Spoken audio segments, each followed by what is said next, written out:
They're the dumbest folks around. Steven, oh my God. Oh my God. Survivor Know-It-Alls is here. And, Wow. And Steven, this is a night where we have to start laying the smack down. Yeah, it's time to smack some down. It's time for some nerdy smackdown with these people because, Steven, in the 10 seasons that I have been podcasting about Survivor, and in the 29 seasons of this show that I have seen, I have to say that unilaterally, Steven, this could be the worst collection of Survivor players I've ever seen. This may be the worst, the worst strategy since before they had invented strategy in Survivor Borneo. Like they were voting more rationally in Survivor Borneo before they were even voting strategically than they voted tonight in Survivor Season 29, Blood versus Water. Yes, that's all. That's all correct. And I don't want to say it was a bad episode because I have to say it was a great episode. It was fun. Yeah. It was enjoyable. It was enjoyable to watch. I smiled the whole time. But this is, and it's not just one person. Like, I thought we were going to come on here and talk about, oh my God, Drew, is he the worst Survivor player ever? Is he the worst strategy? But he's not alone. That there are 4 or 5 people in this group.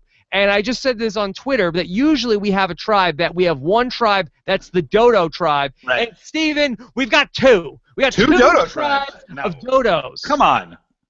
What about Josh? Josh.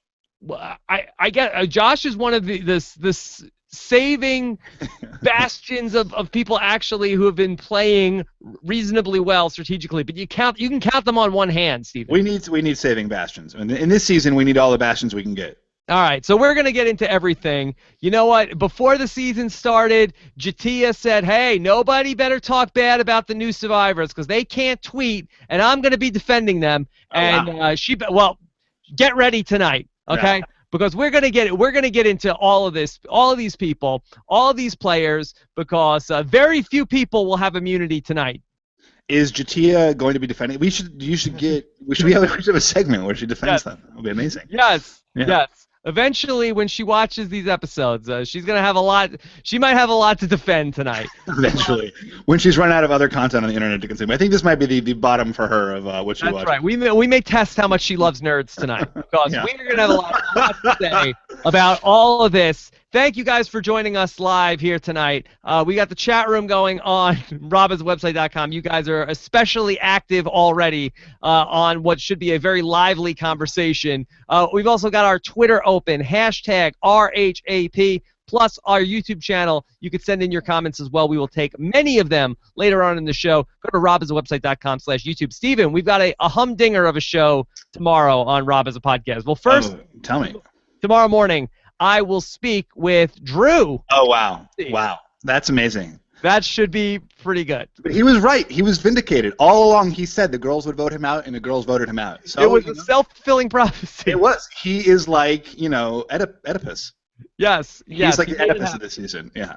He made it happen. Yeah. Then we will talk to the great Eliza Orland, the number one person that you would want to talk to when people are throwing challenges. I love it when I don't know the spoilers. It just works out that way. You are able to always get Eliza right after a throwing challenge. It's like destiny, Like there's something I do think there's something mythic about Survivor and the way that it kind of works out. And there's something just essential to scheduling Eliza and a throwing challenge. It's almost gods are in our favor. Yeah, they're smiling on us. And then Steven, if that wasn't enough. Yeah. We will be taking your voicemails. No, mine? No, well, if you call in. Oh, okay.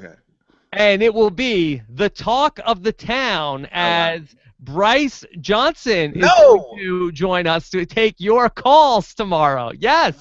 Wow, amazing. Oh, I missed a dot. Yeah. Yes. So get your voicemails in when we talk to Bryce tomorrow. Send them into robhasawebsite.com/voicemail or 323-282-RHAP for the talk of the town. Have you talked to Bryce before? I mean, obviously when he was eliminated, you talked to him. But have you talked to him? You have. I've been messaging with him, but I have not had. You haven't had him on the show. I bet he's a great guest. He's a great exit interview, and I've been wanting to get him back ever since. And this is perfect. This is perfect. Yeah. Glad we found a way to do it. Okay, so let's get into it, Steven. And I guess let's start with this tribal council because. To this point, and this vote was totally idiotic with what ultimately ended up happening. Even 4 people were voted for. 4 people. And now, like, I do think, so I tweeted, like, right after this, when was the last time that 4 people were voted for? And there are tribal councils. It's like when they split a vote, and then someone casts a vote over here, and someone, like, that happens. But, like, pre-merge with, like, 0 strategy. Like, John literally said, there are so many strategies, I have no idea what I'm doing, I do not know who I should vote for. Like, who says that at tribal council? And John is, like, one of the smarter players? Yeah. Well, we thought because so. He was aware, because John, like Socrates, was aware that he knew nothing. That's how like, yeah. Smartest one is the one who knows he knows nothing. Yeah. Drew is not the wise enough to know he knows nothing. Yeah.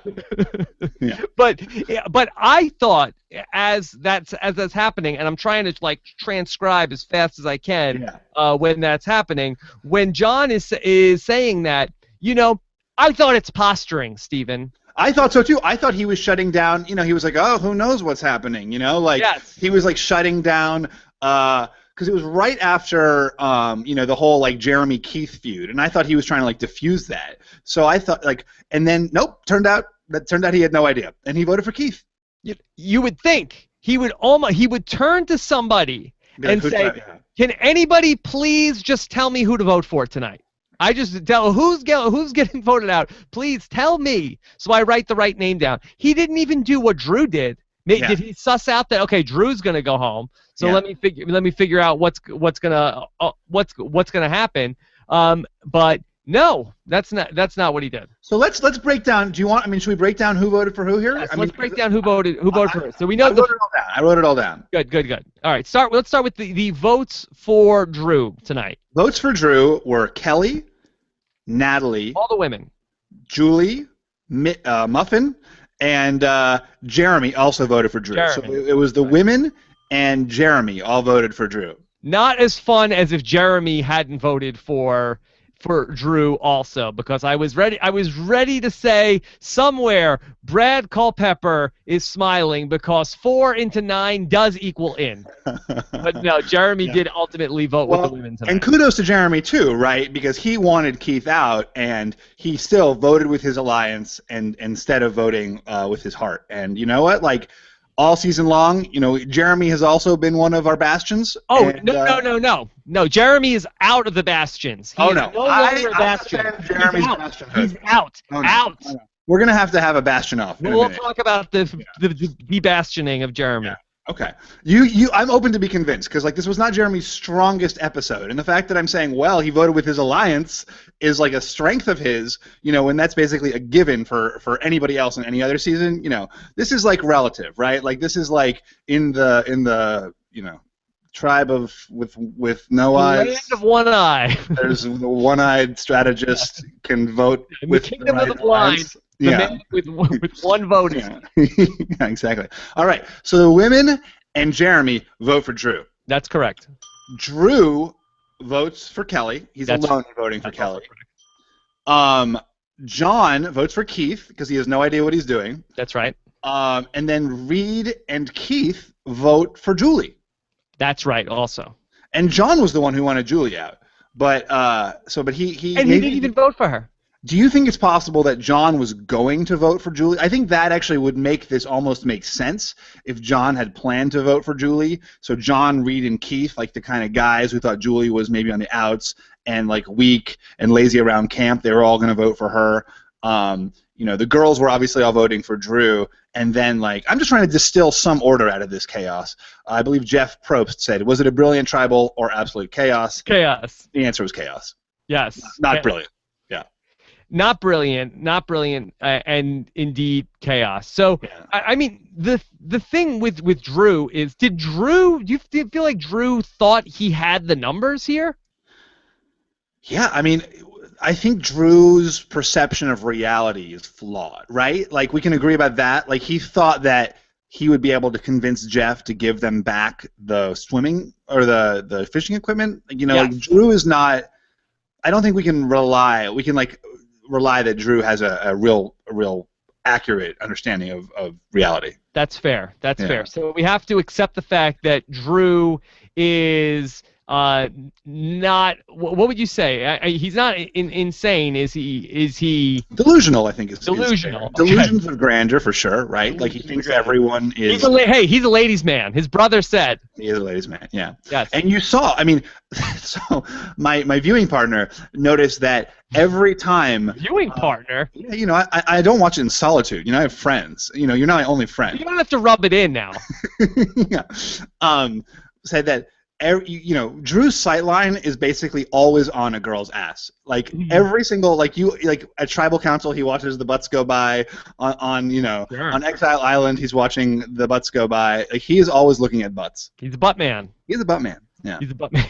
Yeah. That might be the hashtag. Yeah. So, yeah, Drew. I'm trying to collect myself, Steven. Yeah, because you're outraged. I am just I am bum puzzled. Bum. I'm bum puzzled. What level of Survivor is this? I don't know. It's somewhere between it's probably a 2. Yeah. But I'm bum puzzled as to what did Drew see in Kelly that made him think she is the mastermind running everything in the show. He told us. He was very explicit. He said she has never missed an episode of the show. I don't even think that's true. Yeah. I don't know. Never once? Come on. Like you were on vacation. It was like a Thanksgiving episode, a recap. She probably missed a recap. Well, I guess if you've never seen the show, you would probably not want to have somebody who has seen the show. And like, hey man, that's not fair. She's seen the show before. Yeah, it is an unfair advantage. That is unfair. So that is his reason that she is the mastermind because she has never missed an episode of the show. Yeah, that's like she knows what's gonna happen and stuff. Like it's like she read the rules. Yeah. I don't want to play with somebody like that. Yeah. Let's talk about Jeremy because we could just go on and on and on. Drew is not a good player. Drew played a very dumb game. Yada yada yada. We could just go on and on and on, and I'm sure we will over the next 24 hours or so. But let's talk about Jeremy because I am interested to know why you think Jeremy is still doing a good job. I just said he's not doing a bad job. But you go ahead. You know, like sell me on his badness. Jeremy outed himself at Tribal Council. He referred to Keith as being in his alliance. He spilled everything that you don't want to do at Tribal Council. He talked about sub-alliances and stuff like that. And who does that? I'll tell you who does that. John Cochran does that. And that was John Cochran's strength in Survivor Karamoan, was that he would be so forthright in Tribal Councils about, well, we could, in Tribal, Jeff would go to him and be like, knowing that Andrea has an idol, might it not make sense to blindside her? And Cochran will be like, well, I can see the strategic purpose of blindsiding her, but Andrea serves a value right now. He was so forthright about all of his alliances. And, I think Jeremy, being that forthright, I don't think, like, his real alliance, who are the women, they're not going to suddenly think, like, oh, Jeremy's with Keith, he's out to get us, I don't know, Steven. Are you telling me that this is the best possible, I just think there's something to it. I think there's something to the idea of being so forthright about strategy in Tribal Council that no one can actually see your strategy. And that was what Cochran did so well, was he made everything the game so much. I mean, Jeremy's not playing it in like the Cochran-esque dispassionate way, right? Like he's overheated here and he's angry at Keith.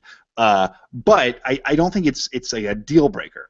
Well, it didn't have to be a deal breaker. Jeremy made it a deal breaker. The thing with Keith and the idol, they could have gotten over that, you know. And even if Jeremy tells us in confessional, you know what? I'll never trust Keith again. He could have brought Keith back into the fold and not out this whole thing at Tribal Council. And we could have had an alliance. We could have had a sub-alliance. If I'm sitting there, I'm like, boy, Jeremy's really, playing very hard right now. He's talking about this. I have this alliance. I have a sub-alliance.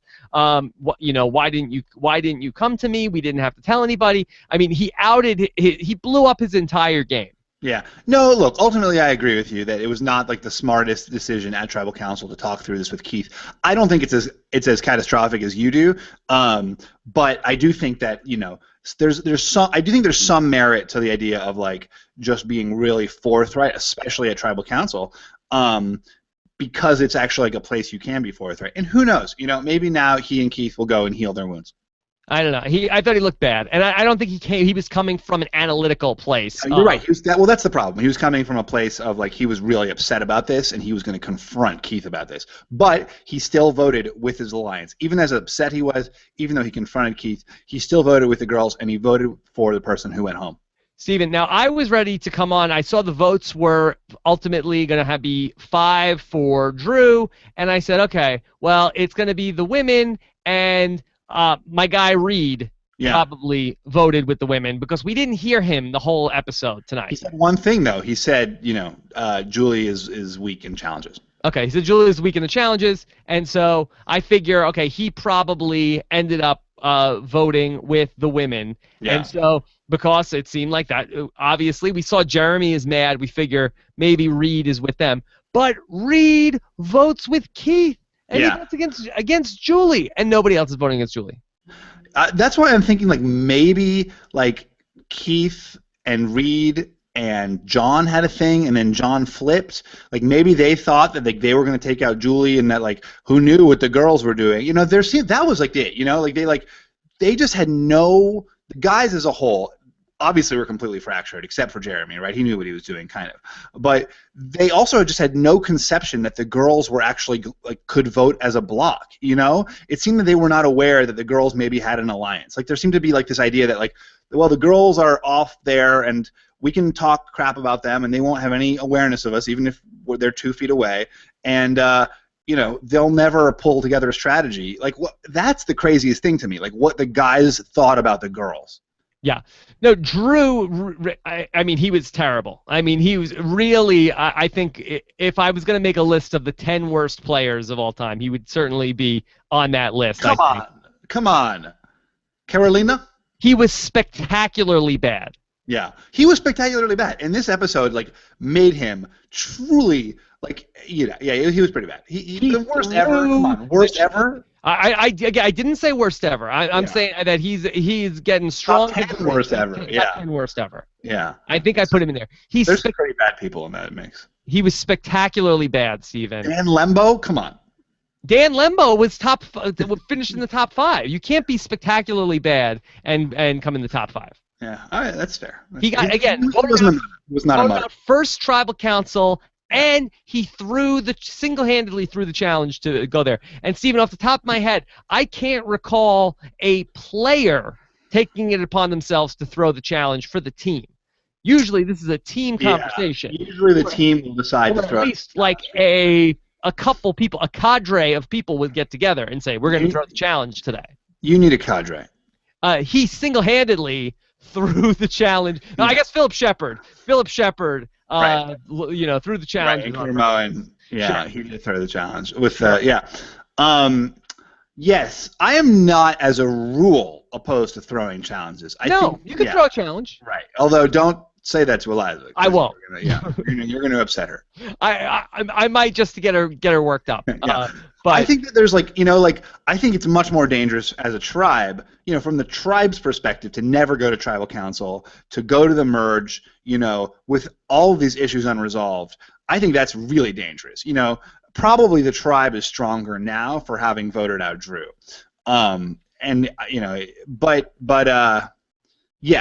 Pretty amazing that the episode that Drew single-handedly throws the challenge, he is then voted out. Yeah, and I mean, Steven, was there a 1% chance in your mind that anybody else was going out except for Drew? No. This episode, that was so amazing. It was so obvious who was going out, and it was still fun to watch. There was no, and that's what, I wish they did more of it, where, I don't need, the is it A or is it B, narrative. I like here are the obvious reasons why everything goes wrong. This idiot did something really stupid. He's a jerk, and here's why we're voting him out. I think that can be a really compelling story, and that's why this episode was so great. Yeah, it was just a real spectacle of just how terrible one person can be, because at no point did it occur to him, boy, I suck at Survivor. Yeah. I'm doing a terrible job here. I'm playing an awful game. He is telling us over and over, he is the badass. Yeah. He's manipulating everybody. He's king. And that goes, part and parcel with the worst players of all time. Oh yeah, they always think they're awesome. Well, not being self-aware is essentially the bad skill, right? Like not having any awareness of the people around you or how you're impacting them. Like that is the losing skill, and Drew had it like to the maximal degree. Yeah. When I talked to your buddy Otis the other day on the show, we were he brought up something about people who don't listen. Oh yeah. Well, that's the ultimate, one of the most cardinal sins of Survivor. And there's this one thing that like completely sums up Drew's game. Yeah, I know what it's gonna. Yeah. Yeah, they're having the talk, and it's John of all people saying, "Hey, we need to vote out Julie," and he's like, "And we need to do." He's like, "No. He's like, "You didn't even let me finish what I'm gonna say." He's like, "No, the person," and he's not like, "Oh, I'm sorry." He's like, no. We gotta vote out Kelly. It's not even, you didn't even let me finish. He literally says, will you just listen to me? And Drew shakes his head. No. Nope. Cannot, will not. That's not going to happen. Like, I will not even listen to you make the point of, like, why, I will, it's just crazy. That scene is truly, like, the perfect lesson in how not to play Survivor.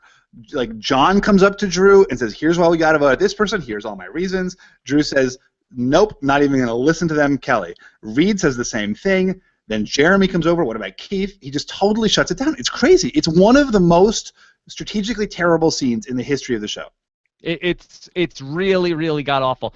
Steven, from a actual strategy point of view here, I think that and it came up a little bit here tonight, that John says, hey, the people that have their loved ones, we need to stick together. But this alliance that formed, the alliance that voted out Drew tonight, interestingly enough, it contains Jeremy, loved one is gone, Natalie, loved one is gone, and Julie, who...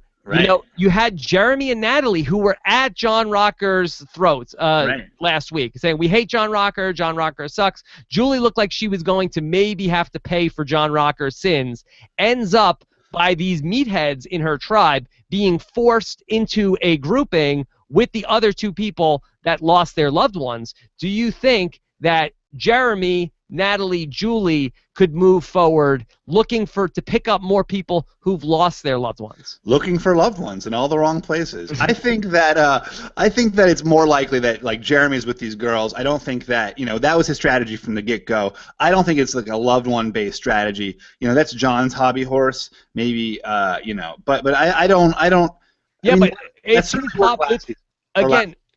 I'm being like Drew. I'm sorry, Steven. No. I want you to listen. No, I mean, you finish.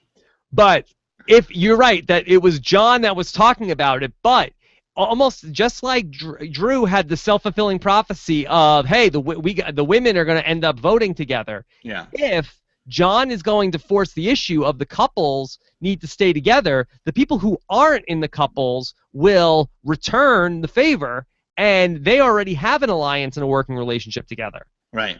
Yeah, it's possible. It's possible. It could end up happening. And it's going to be really, really interesting to see as we get closer to the merge and tribe swapping and stuff like that, to see ultimately how big of a factor that is. Now Alec becomes the fourth person without a loved one. Alec came off badly too. What it is with these brothers? He was like bullying Baylor. It was so weird. He was so self-righteous about it too, in like the exact same way that Drew was really self-righteous. Right. Like I think we need to have the show psychologist come and pay Alec a visit, because he definitely demonstrated that he's having some. He definitely has some baggage of that. Drew got preferential treatment, and he had to work for everything. His brother was the golden child, and he takes that out on Baylor of all people. So weird, and it just seems like because Baylor's a young girl that like Alec is able to bully her. It's just like really terrible behavior. It's like, screw you, Baylor. You're just like my brother, and and Dad loved you more too, Baylor. I hate you. Yeah. You got a car and I didn't, Baylor. Yeah. Like it's just like Like, slow your roll, Alec. Yeah. Slow down. Slow down. Calm down. Calm down, people. Well, now he's outlasted Drew. Do you think this is going to be a big thing for him? It's like when Addis outlasted Vitas, or Vitas outlasted Addis. Whatever. This could be a big deal for him. Yeah, I think so. So let's see. Could we talk about the Keith thing with the immunity? Yeah. So what the Keith goes to exile and gets a clue for the immunity idol, or Correct. He's got one from his last time, and he goes looking for the idol and can't immediately find it, so he assumes that Jeremy has it. And of course, what do you do but tell everybody else in the tribe that Jeremy has the idol? Jeremy has the idol, everybody. Yeah. Not the greatest strategic move. Hey, everybody, the guy that's in my alliance has the idol. Also, like, the guy that's in all of your alliances has the idol. Like, does Keith think that this is not going to get back to Jeremy? Like, if you tell 5 people something, of course it's going to, like, make its way around camp. Yes. And they're in Firefighters R Us together. Yeah. That's like the cardinal sin of that. Not anymore. Yeah. Yeah. Okay. All right. So then he outs that. Okay, Jeremy has the idol. But then he goes and finds the idol. Yeah. Did you agree with the strategy to then say, well, I just better not say anything to anybody? I think that once you've told everyone that Jeremy has the idol and pissed off Jeremy, the move is then not to tell everybody that you actually have the idol. Okay, so you agree with how it ultimately went down, and ultimately he may not know that he pissed off Jeremy. Right, until he gets to tribal council. Yeah. Yes. So do you think that Jeremy should have confronted Keith beforehand, or do you think that Jeremy ultimately outed him at tribal council? That's got to be the wrong move. Should Jeremy have had a conversation with Keith before tribal council, or should Jeremy have just said nothing? I mean, it's hard to say because we don't really know how much Jeremy is in Keith's alliance, right? Like, we saw, like, Jeremy, or like Keith was with Val, and so Jeremy came when he, on exile, on the first exile, when he came back, Jeremy's like, well, I owe him at least one tribal council, although that he clearly felt that debt, was no longer relevant. But it made it seem that, like, Jeremy was not really in Keith's alliance, right? Or that Keith was not really in Jeremy's alliance, that he was kind of like this outside figure. So satellite. Yeah, exactly. Sub-alliance. The outside of the sub-alliance, though, the extra alliance, like the exo-alliance. If Keith doesn't really care about Jeremy, there's no real reason for him to confront him. It just depends on how deep their bones go. Yeah. Well, now Keith's out of the alliance and Kelly is in. Yeah, Kelly's in, and she is the one to watch because she has seen every episode of Survivor. Master player. Except, yeah, but she missed Guatemala because no one really watched that. Oh, what? I don't know. Taking digs at Guatemala. Steven is throwing shade at Survivor Guatemala tonight. Yeah. No, I haven't seen that season. The Mayan Empire. Yeah. I never saw it. I thought you were so close with Brian Corridan. I am. I really keep on meaning to watch it, but you just never find the time. All right, Steven, I want to look at things from the opposite perspective. We've been killing people left and right tonight, talking about who sucked the most. Right. Let's look at it from which of these 4 women do you want to give the credit to tonight? Who wins the fishy? Who does it? Is it A, Natalie? Yes. Is it B, Kelly? No, it's Natalie. Is it C, Julie? I already told you, it's Natalie. Or is it D, Muffin? Oh no, Natalie. Natalie. I thought Natalie was very good tonight. Natalie did well. First of all, she's in all the guy discussions, right? Like, none of the other girls are in those discussions. Natalie's the only one when the guys are, like, hanging out, being like, let's get rid of Kelly, let's get rid of Keith, let's get rid of Julie. Natalie's the one who's in those conversations and saying the girls cannot vote you out because there are fewer of us. Natalie's also the one who goes back to the girls and is like, hey, those guys are idiots, let's vote them out, even though there are fewer of us.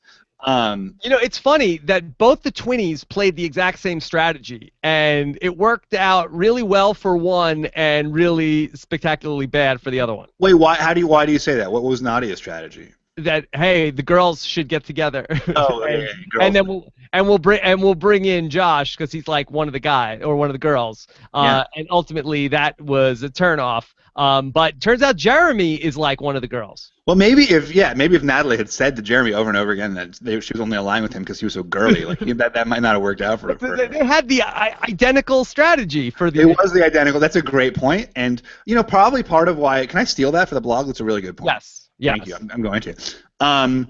Probably part of why that worked out so well was that Nadia's gone, right? Like Natalie seems less threatening because she doesn't have her twinnie. Yeah. So very interesting to see how that ultimately is going to play out with the 120. It could be the first one out. Steven, this is like the greatest science experiment of all time. Wow. One is first. Identical twins. Yeah. Put them on Survivor on separate tribes. One of them's the first one out. The other one wins the game. That's amazing. I mean, that is proof of something. Proof of Probst. Proof of something. Jeff Probst will make a big deal about this at the reunion. Yeah, for sure. It'll be pretty spectacular. Is it nature versus nurture? Yeah, clearly. Yes.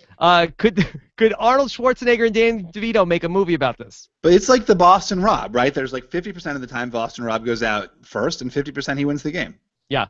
All right.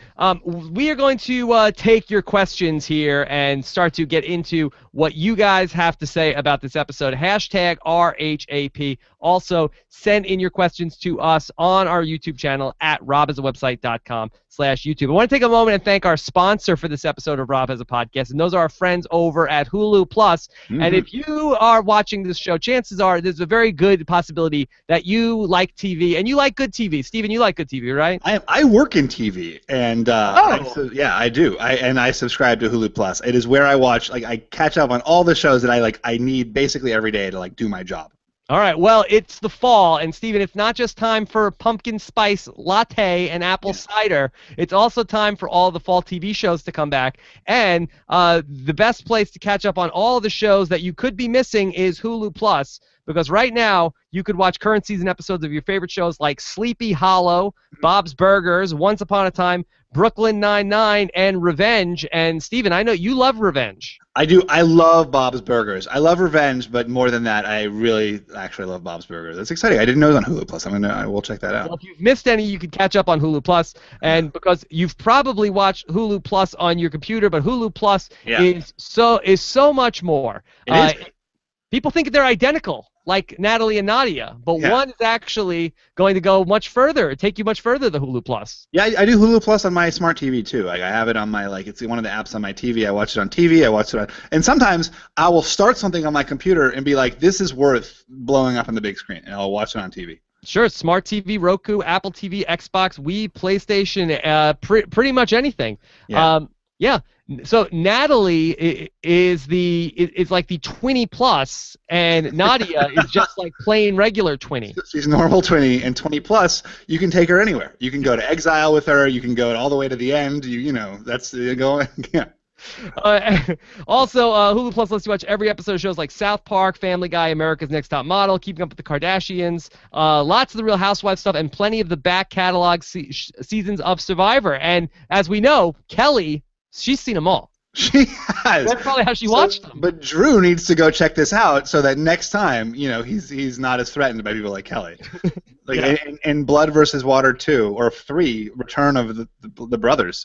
Yeah. Well, Venus versus Drew versus Alec. Oh my God, it's gold. Yes, fantastic. Well, Drew will have plenty of time to binge watch now that he's at the Ponderosa, and it'll be perfect. So for only $7.99 a month, you could watch all the fall shows anytime, anywhere. But you'll get the hookup with a 2-week free trial when you go to huluplus.com/Rob.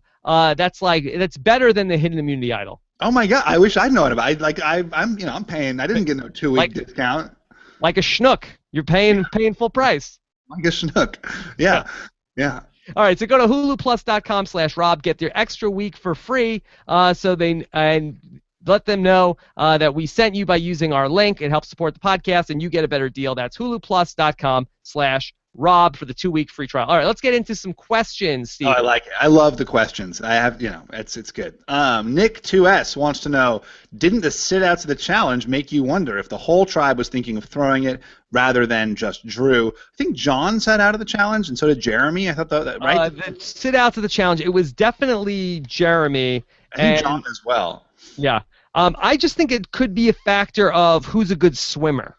Yeah, Keith actually was surprisingly, when Keith went like as their anchor, I was like, come on, guys, like that's a terrible idea. But then Keith killed it.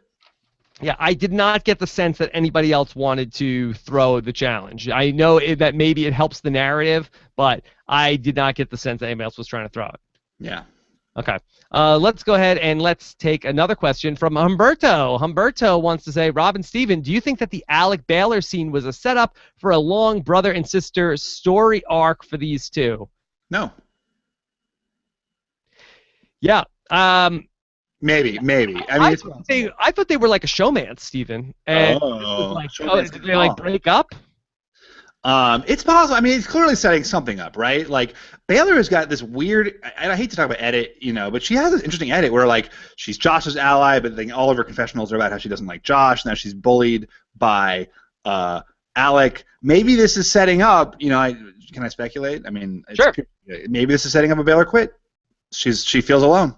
No, I don't see a Baylor quit at all. I actually feel like, if anything, there's really giving Baylor a good edit coming up, because like the quit edit is a lot of like, man, I don't know how I'm gonna do it. It's so hard out here, and then it's like, next episode, watch out. But even in the previews, like previously on Survivor, they were showing like, and it was, Baylor showing like, hey guys, come on, are we gonna have balls around here? Like, I felt like they really played down Josh's contribution to the John Rocker vote off, and they made it seem like Baylor's calling the guys out for not having balls was part of the turnaround of voting out John Rocker. That's interesting. So you think Baylor goes deep, and this is sort of showing the bullying she's faced along the way. Yeah, adversity. Yeah. Okay. Adversity. The great Ann Modified, Ann Margaret, wants to know, is there validity in John's argument to get someone who lacks a loved one out of the game? Should that be something to consider? Well, you kind of were talking about this before. I think it's a good strategy. I mean, that we'll give John a compliment here, because that's all he deserves tonight. But I think he had a good point of we should vote out Julie because she has lost her loved one. I think that's a good idea too. Like, getting rid of someone who has no loved one and is a single, especially if you're a double, is definitely dangerous.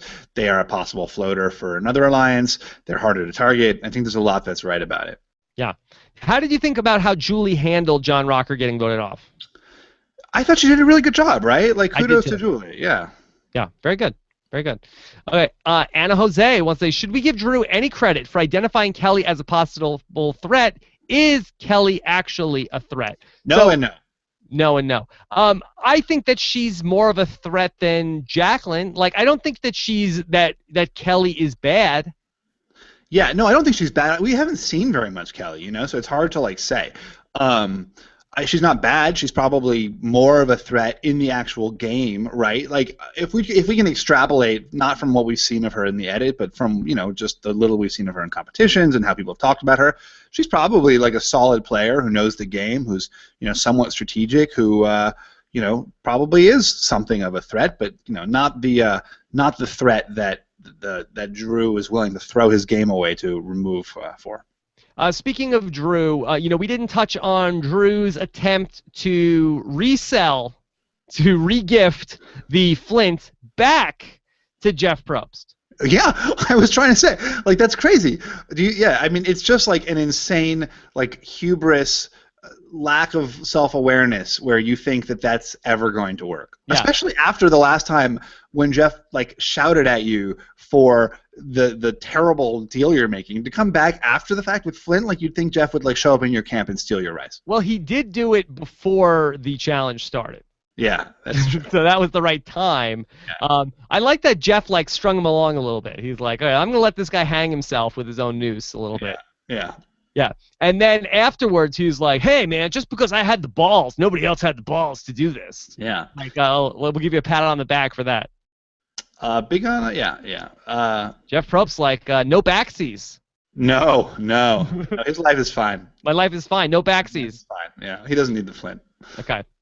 What do you got here from James Pickering wants to know who is the worst fourth boot, Jatia or Drew? See, this is where your whole like worst player ever thing like falls apart. In World of Drews, there is also a Jatia. Yes. Jatia did not throw the challenge to. Jatia was just bad at the challenge. So you think, I mean, isn't that worse though, being terrible at the challenge than throwing it? At least there's some agency involved in throwing it. For what I understand, Jatia tried her hardest at the challenges. Drew actually could be good at the challenge and tried to do bad. I feel like that's worse. I mean, what if Drew is sometimes good and sometimes bad, depending on his choice, versus Jatia, who no matter how hard she might choose is terrible. Like, plus, like Jatia threw out the rice. Right. Yeah, not a great Survivor move. Jatia survived 2 previous votes. Yeah. Somehow Jatia was there, and they said, you know what? We're going to get rid of David Sampson. Somehow Jatia was there. They said, we're going to get rid of Garrett. But that wasn't like because Jatia is a great player. That's because they thought like, oh, we can drag Jatia along. She's terrible. But that we have this Drew who was spectacularly bad, who was not in the conversation and got himself voted out of the game. So Jatia threw out the rice. Yes. Still a better Survivor player than Drew, according to you. Yes. I am saying no. Okay. All right. All right. Okay. We'll see. We'll see. Okay. Bazingification wants to say, anyone else die when Drew said that he was here to strategize and manipulate minds? No, just me. Okay, crawls back into a hole. That was very funny also throughout the night as Drew gave us his commentary of how great he was doing. Yeah, that was great. They really hung him out to dry, the editors. They really liked all of his stupid jackassy comments they showed. It was delicious. It was delicious, and it was great knowing that he was going home too. You know, like they just really just like built and built and built until the fall. Yeah. Oh boy, that was very fun. It was, sometimes you need that on Survivor. It was great. And look, everyone's loving it, right? Who's not loving this episode? We were all smiling the whole night, and at the end of the day, if we enjoyed it, does it matter? Does it have to be good gameplay for us to be happy? No. Already this season. If I told you the winner of Survivor 29 is blank, do we say, oh, well, they played against bad competition? But, that is literally true of almost every season. They say, well, they played against bad competition, because most of the people who are on Survivor, just like most of the people who live in America, are absolute lunatics. And, right, like these people are nuts. They're not very strategic. They haven't seen Survivor a lot. That's true of the general population, and that's true of the contestants on Survivor. Every season, it's easy to point to a lot of bad competition. Most seasons have typically 3 or 4 good players at most, and, it's easy to say, right? Drew's a classic pre-merge Survivor boot. Yeah. Just a classic pre-merge, goof that ends up spectacularly flaming out, giving us a good episode 4. Yeah, he's like the guy who, every season there's like the guy who thinks he's the leader or the girl who thinks she's the leader. She pisses off everybody. Drew just happened to be like more of our cartoon than a lot of them. Sometimes they're jerks, and you're like, they got rid of the jerk. Drew's just like an oaf. Yeah. The toughest episodes, I think, of a Survivor season are basically episodes like 2 through until the merge. Those are really the pre-merge episodes. Sometimes it's hard to get your really good, interesting stuff there. We got to swap next episode, as I predicted, and you did not predict. Yeah, nobody likes a bragger. You're being a real Drew right now. I'm the badass. I called it. I'm manipulating the know-it-alls. Yeah. Are you? Not to get too much into that, but are you excited that is what's going to happen? I am excited for the swap. I'm really excited for the swap. I like a good swap. I like to see family members together. I like to see new alliances. I think we're at the point in this season, too, where something's got to give. The strategy kind of sucks. So maybe a swap will mix things up and make it interesting. I would have waited a week. I feel like we finally have some interesting stuff going on both sides. Yeah. Okay. All right, let's take a question from Survivor Twerks. wants to say, were Reed and John's votes throwaways so the girl block would work? Interesting. But, Steven, could this be? Yeah. Could it be, this is maybe? Yeah, this has got to be some fan fiction here. Fan fiction. Yeah. No, I mean, it's like nice to think that everyone is acting very strategically in concert, but I think the lesson from this episode was that this tribe is a mess. They're not acting in concert. The idea that two people would throw away their votes in order to like hide four other people's votes, very generous of you. It's like a thoughtful and generous interpretation. It is also a wrong interpretation. Yeah, and what would be the point, really, to not let Drew know? Because Drew's going to be on the jury now. You don't want to piss him off? The only person who then would be like John. You like pull the wool over John's eyes? Like, yeah. Okay, yeah. Okay. Uli Klemper wants to know, did you feel like Jeff calling Drew out, you are single-handedly losing the challenge and immunity, was unfair? Seemed too personal.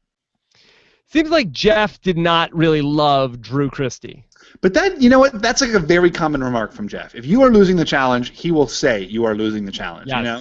Yes. I recall during Survivor Philippines that Jeff called out Katie in a similar fashion. He calls people out, and sometimes it makes the show, and sometimes it doesn't. And it probably makes the show more often when it's relevant to the person falling on his face, as Drew did.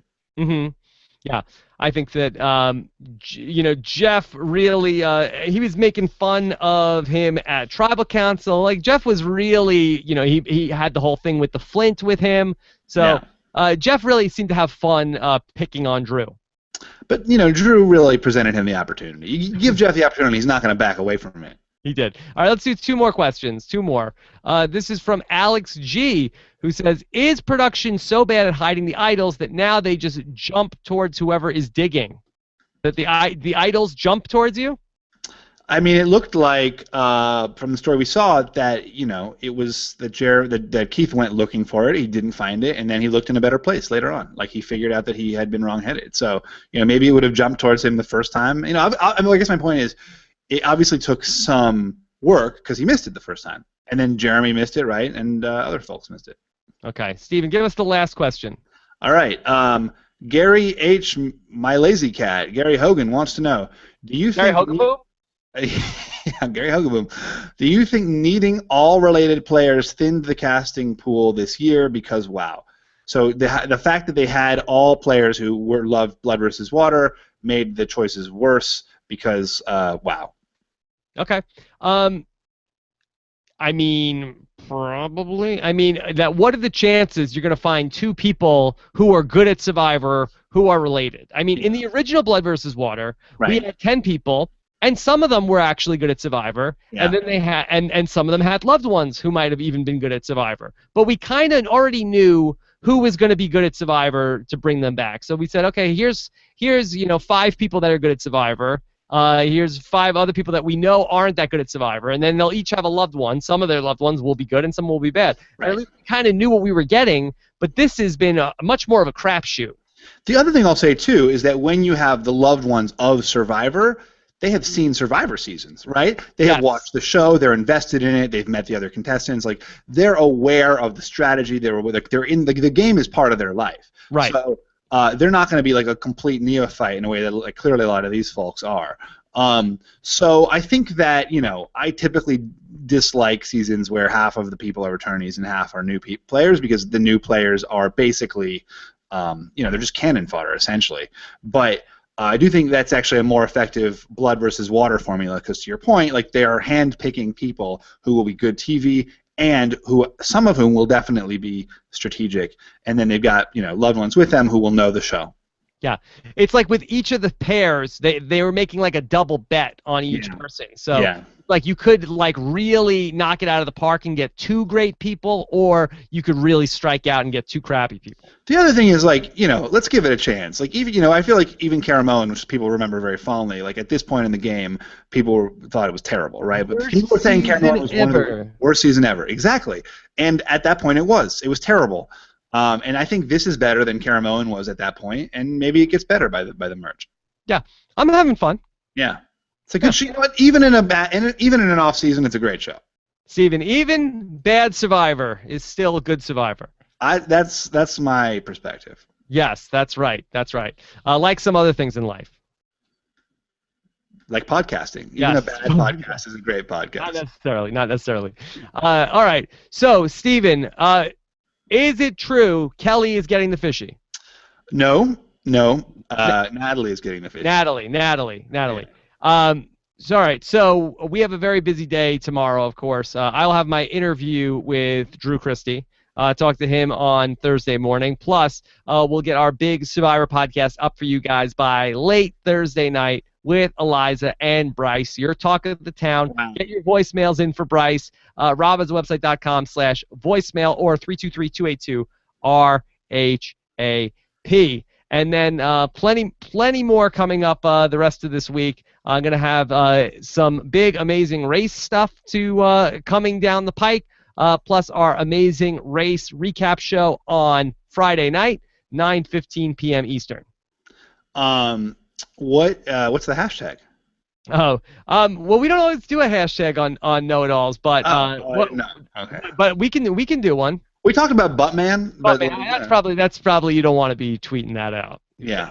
All right. I'm new to the whether or not we're hashtagging know-it-alls or not. It's typically left out of my hands. If you want, I'm happy to hashtag. I prefer you to make these decisions. You know? Yeah. You're the mastermind. All right. Let's go with then. How about 20 plus? How about that? Plus. That's pretty good. Yeah. All right. So, Steven, very, very fun know-it-alls tonight. Can't wait to do it all again next Wednesday night, 9:15 p.m. Thanks so much to everybody that joins us live and also who makes us part of their Survivor experience every week when they listen to the podcast in the archive. Steven, have a great night, and I'll talk to you soon. Yeah, I'll talk to you, Rob. All right. Take care, everybody. Bye-bye.